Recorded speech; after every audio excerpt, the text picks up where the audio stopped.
Assalamualaikum warahmatullahi wabarakatuh.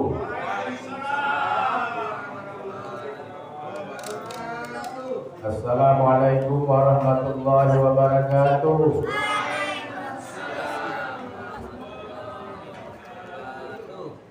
Alhamdulillahirabbil alamin. Wa bihi nasta'in ala umuri dunya waddin. Wassalatu wassalamu ala asyrafil anbiya'i wal mursalin sayyidina wa maulana Muhammadin wa ala alihi wa sahbihi ajma'in. Rabbi israh li sadri wa yassir li amri wa hlul 'uqdatam min lisani yafqahu qawli, amma ba'du.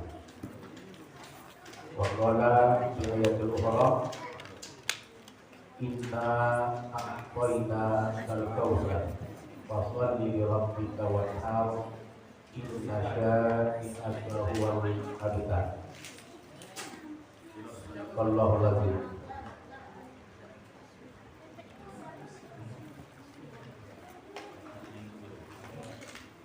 Yang kita hormati Ketua RT 25 Perumahan Permata Simpang Timur, yang sama kita hormati orang tua kita dan juga beserta lurah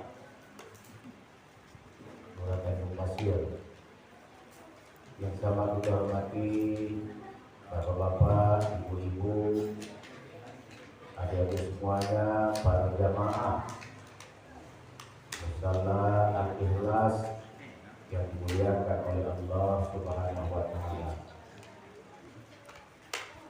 Alhamdulillah, kita masih berada di bulan Syawal 26 Syawal 1443 Hijriah, di penghujung Syawal. Kita masih tetap kembali kepada fitrah sebagai hamba yang dhaif dan lemah. Selalu kita ucapkan alhamdulillah wa syukurillah, karena sampai subuh tadi ini kita masih diberikan oleh Allah kesehatan.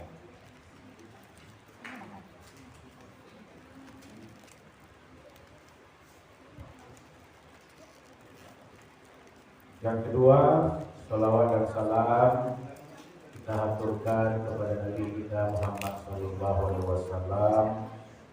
Allahumma shalli ala sayyidina Muhammad wa ala ali sayyidina Muhammad.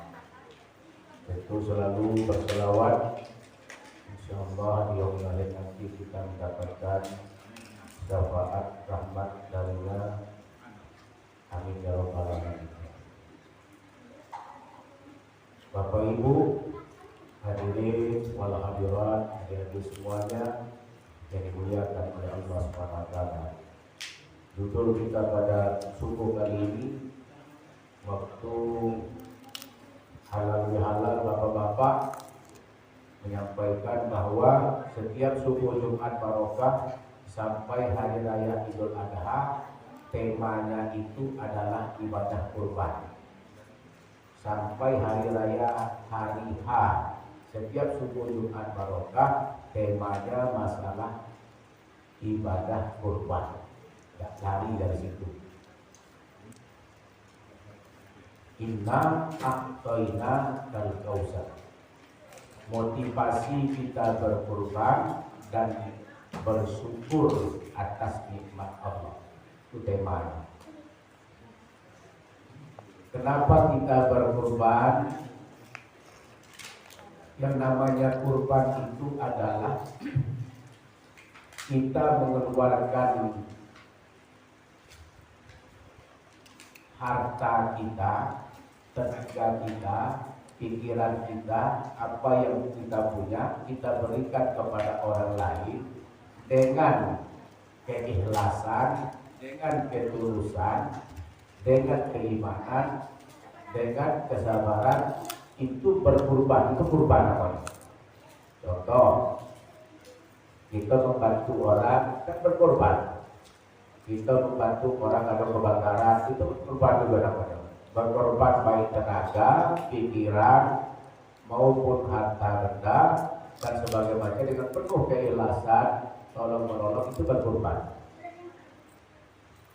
Nah, di dalam kurban ini kita ambil di segi hari raya Idul Adha. Kan banyak itu. Ada hari raya haji, ada hari raya Idul, ada raya kurban, ada hari raya nahar, ada raya tasrik, ada hari raya. Semuanya itu terangkum dalam hari raya Idul Adha. Tentu motivasi kita berkorban yang pertama itu adalah tidak ada lain, tidak ada mungkin, itu adalah untuk meningkatkan keimanan dan ketakwaan kita kepada Allah Subhanahu wa taala. Iman kita ini Bapak Ibu, kadang dia bertambah. Waktu dia bertambah itu iman itu penuh musala, penuh masjid, karena iman menaik. Imannya yazidu bi taatillah. Iman itu kalau dia lagi meningkat, dia bertambah, berarti dia lagi taat kepada Allah Subhanahu wa taala. Wa yanqusu bi maksiatillah, nanti suatu saat nanti iman dan ketakwaan kita turun. Kalau iman itu turun, itu kita lagi berbuat maksiat kepada Allah. Kenapa iman itu turun? Karena kita malas ke masjid, kadang-kadang malas sholat berjamaah, kadang-kadang malas ngaji, dan bahkan kepada kita malas sholat kewajiban itu. Kenapa? Iman itu turun karena kita banyak berbuat maksiat kepada Allah. Untuk meningkatkan keimanan dan ketakwaan tadi itu, melalui ibadah kurban ini untuk meningkatkan keimanan. Setelah kita meningkatkan keimanan tadi melalui kurban ini keutamaan yang pertama itu adalah untuk orang beriman. Kurban itu tidak akan diterima ibadah kurbannya kecuali untuk orang yang bertakwa, menambahkan keimanan dan ketakwaan. Habil dan Qabil, anak Adam itu. Anak Adam, Habil dan Qabil itu salah satunya itu ada yang berkurban tapi tidak diterima ibadahnya. Ada yang memiliki niat untuk membunuhkan saudaranya. Makanya kurbannya itu ada yang salah satu tidak diterima. Tapi Allah katakan tadi itu orang yang diterima ibadah kurbannya itu adalah orang yang bertakwa. Untuk orang yang bertakwa itulah orang yang meningkatkan keimanan dan ketakwaan itu, makanya dia berkurban. Kalau orang yang sudah naik ketakwaannya, tentu akan mudah untuk melaksanakan ibadah kurban. Itu yang pertama. Jadi tujuan kita berkurban itu adalah untuk meningkatkan ketakwaan kita, kedekatan kita kepada Allah. Itu intinya orang yang berkurban. Yang kedua, ini adalah menambahkan amal kebaikan. Walaupun kecil kebaikan kita itu dihitung oleh Allah. Saya mau berkurban, contoh. Saya tahun depan itu mau melaksanakan ibadah kurban ya. Nah punya niat itu. Sampai di pertengah jalan, mentok niat itu tak sampai oleh Allah. Tapi niat tadi itu sudah disampaikan oleh Allah. Cuma nilainya itu tidak sejauh dengan nilai orang yang berkurban benaran. Karena dia sudah berniat untuk melaksanakan ibadah kurban itu.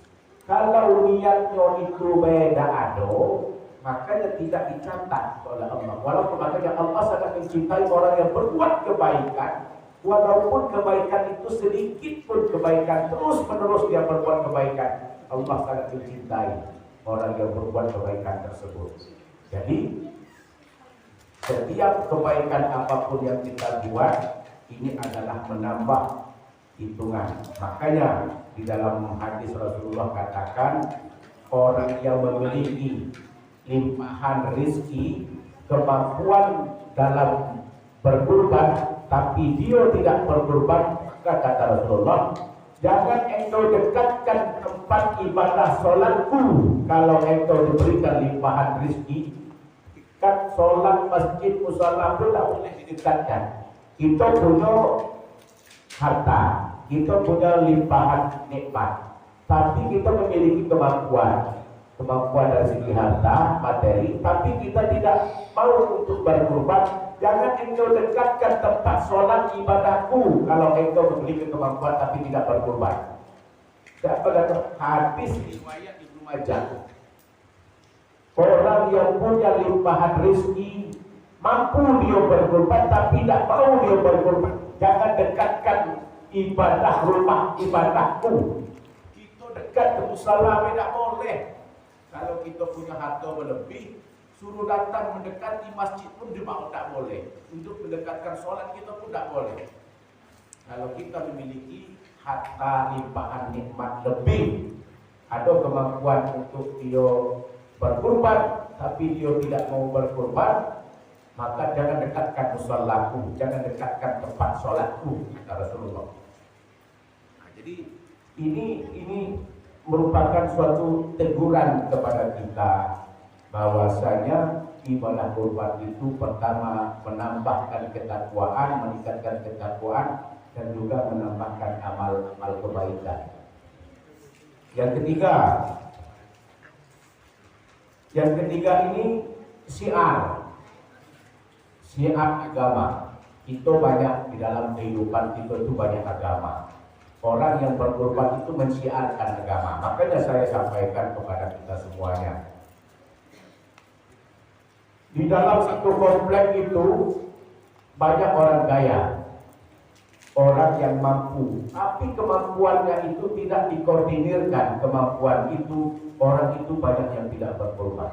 Atau kita lihat di komplek-komplek, di perumahan komplek-komplek, dia itu kalau kita hitung rumahnya itu gedung-gedung semuanya. Mobil-mobil itu sampai 2-3, motor dengan harga yang mahal deret-deret, tapi tidak berkorban di rumah tersebut, tapi tidak berkorban di masjid tersebut, tapi tidak berkorban di komplek tersebut. Yang pertama, mau dia berkorban tapi tidak ada yang mengkoordinirkan. Mau dia berkorban tapi tidak ada, kalau cuma dia yang berkorban, siapa yang akan memakankan dan membuatkan semuanya ini? Akhirnya apa? Satu komplek itu tidak melaksanakan ibadah kurban. Kalau satu komplek itu tidak membuatkan ibadah kurban, syiar agama itu pun juga tidak ada di komplek itu. Makanya kalau orang luar melihat kita, berapa perumahan perbatasan Simpang itu berkurban? Dulu rata-rata kita 2-3, bahkan ada satu ekor. Makanya kita kasih tahu Pak Chandra, Pak RT, satu ekor kita ini kan 144 kakak. Satu ekor sapi kurang, 2 ekor sapi pas, 3 ekor sapi berlebih. Itu banyak punya gang. Kalau dari segi kemampuan, memang rata-rata kemampuan tidak ke atas, tidak pula jauh ke bawah, dia merantau kemampuan ekonomi di perumahan warga kita.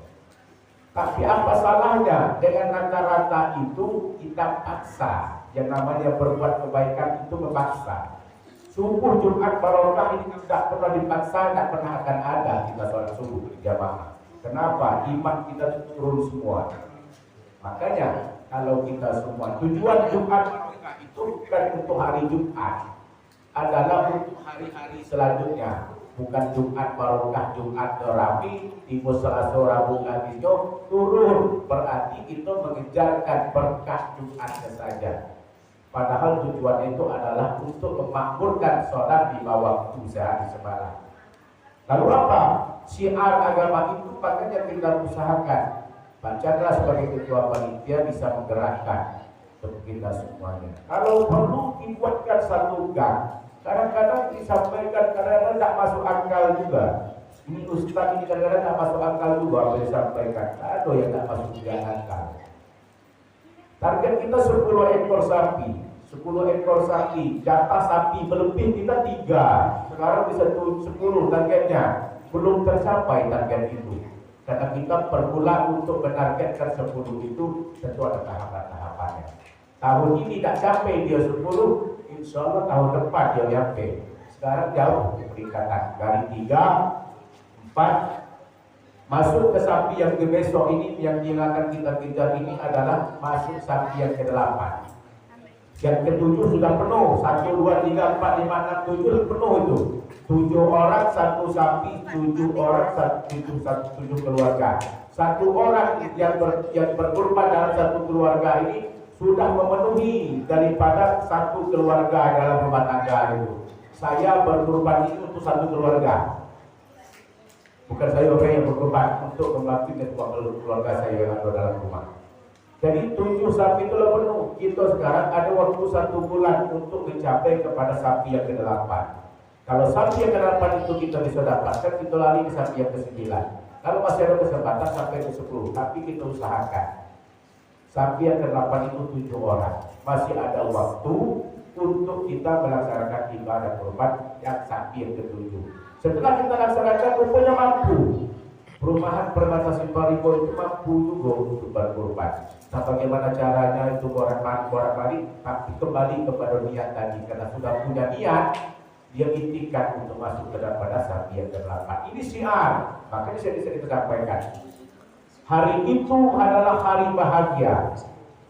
Kalau dalam satu komplek itu tidak ada yang berkurban setelah kita melaksanakan sholat hari raya Idul Adha, sudah tidur semua. Nak disembelih, ada kesempatan menyembelih sapi, dikasih waktu 10 Zulhijjah, 11 Zulhijjah, 12 Zulhijjah, 13 Zulhijjah, hari Tasyrik. Dikasih kesempatan 4 hari untuk menyembelihkan hewan kurban. Apa yang nak disembelih? Pertama, kurban tidak ada. Yang kedua, daging tak punya. Yang ketiga, dia sudah gigit jari gitu. Sedangkan TCR di dalam satu kompleks. Nak disembelih tidak ada. Panitia banyak, orang banyak. Itulah dikatakan bagai buih dalam lautan. Orangnya banyak, tapi tidak berfungsi. Sebagai bentuk syiar tadi apa? Kalau 88 sapi itu kita taruh di lapangan, orang yang berkurban saja itu 7 kali 8 berapa?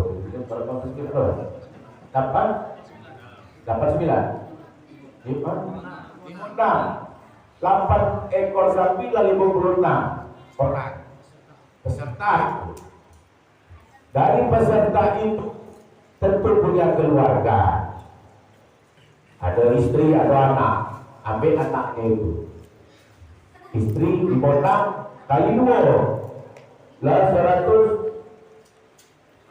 116.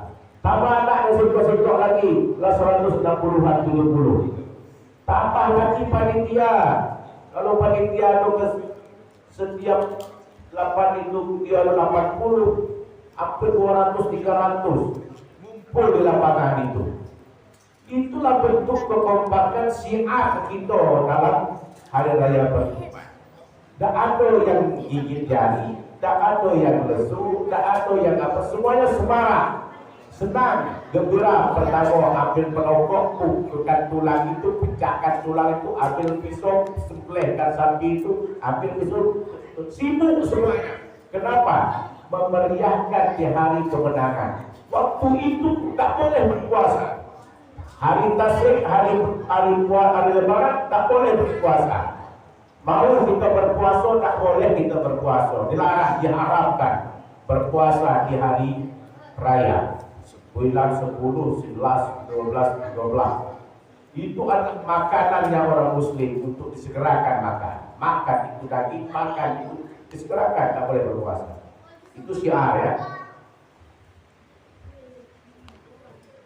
Karena dia panjang, kita singkatkan jadi 4. Dia 8 semuanya. Jadi kita ambil 4 baik. Ini mulai terang. Ya, Bapak ini jauh, dari pasir. Yang keempat ini, terutama kita berpuasa, inilah aksi sosial dan kemanusiaan. Nah, kurban ini saya bilang tadi itu sama Pak Chandra, itu ketua pelaksana. peserta kurban, karena sapi kita kurban ini banyak, jangan lagi kasih kupon itu 2 ekor, satu peserta 2 ekor, kasih 3 atau kasih 4 peserta ini kasih 4 kupon kalau perlu. Oh, dagingnya banyak. Kenapa 4 kupon? Pertama, kita mempertahankan supaya peserta ini bisa kurban tahun yang akan datang. Yang kedua, peserta atau bukan peserta, penerima kurban kasih lagi tambahan dagingnya, karena dagingnya banyak, kasih tambah. Kalau biasa 1 kilo 2 kilo, kalau masuk dia 3 kilo, kasih 3 kilo, kasih masuk 5 kilo. Kalau masuk, hitung-hitung dulu lah. Nah, penting kasih tambah. Supaya apa? Supaya orang yang belum berkorban itu nanti besok dia bisa berubah. Nah, terus itu satu. Yang kedua.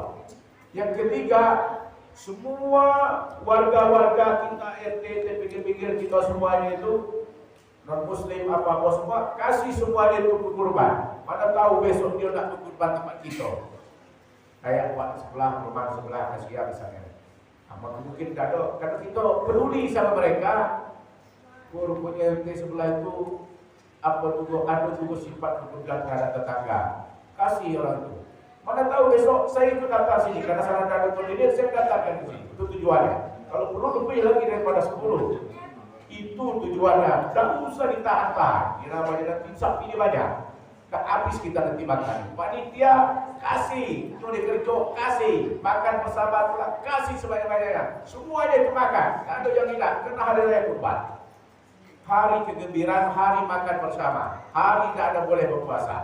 Itu adalah aksi sosial kita semuanya. Itulah bentuk daripada punya sapi banyak. Kalau sapinya cuma 1 ekor, 2 ekor, 3 ekor, itulah terbatas-batas. Ada kawan nak kerja, tengok dulu. Gue tidak ke panitia, ada cukup lari. Ada kawan nak ngasih dikit, Pak karena dagingnya kurang Pak, jadi 1 kilo jadi 1,5 kilo. Jadi apa? Kasih semuanya itu. Tidak habis-habis kita. 3 hari itu makan terus kita daging. 3 hari makan, itulah gembira, senangnya orang yang berkorban itu senang. Melihat apa? Makanya nanti di akhirat nanti apa? Bulu-bulu, kaki-kaki, kuku-kuku dan tanduk-tanduk itu akan semua menghadap kepada Allah, diterima kepada Allah. Semua darah-darah sebelum dia terjatuh ke tanah, maka semua kepada orang yang berkorban itu diterima segala amal ibadahnya. Termasuk kita juga lebih baik kita berkorban darah, kurban darah sapi yang tertumpah dibandingkan dengan darah kita yang tertumpah. Tahu maksudnya kita nih? Contoh, kita berkurban itu mengeluarkan harta benda dengan tujuan adalah menyembelihkan hewan kurban. Yang berdarah adalah sapi yang berdarah. Kalau kita punya kemampuan tapi tidak mau berkurban dan tidak mau menumpahkan darah sapi tadi, nanti suatu ketika cara Allah mengambilkan harta benda kita itu dengan sesuatu dengan mudah. Darah kita yang keluar terjatuh, kita masuk ke dalam sungai, semuanya berdarah-darah kita. Cara Allah mengambilkan kita. Cara Allah mengambilkan harta kita, cara Allah mengambilkan diri kita dengan berdarah juga. Itu cara Allah mengambilkan harta. Kenapa? Punya harta lebih, tidak mau berkorban, daripada darah kita yang bertumpah, lebih bagus dari sapi yang tertumpah. Maka sebelum darah sapi itu terjatuh di atas bumi ini, kuku, bulu, semua tanduk-tanduk itu semua diterima menghadap kepada Allah Subhanahu wa taala. Itu hadis Rasulullah sallallahu alaihi wasallam katakan. Assalamualaikum warahmatullahi wabarakatuh. Waalaikumsalam.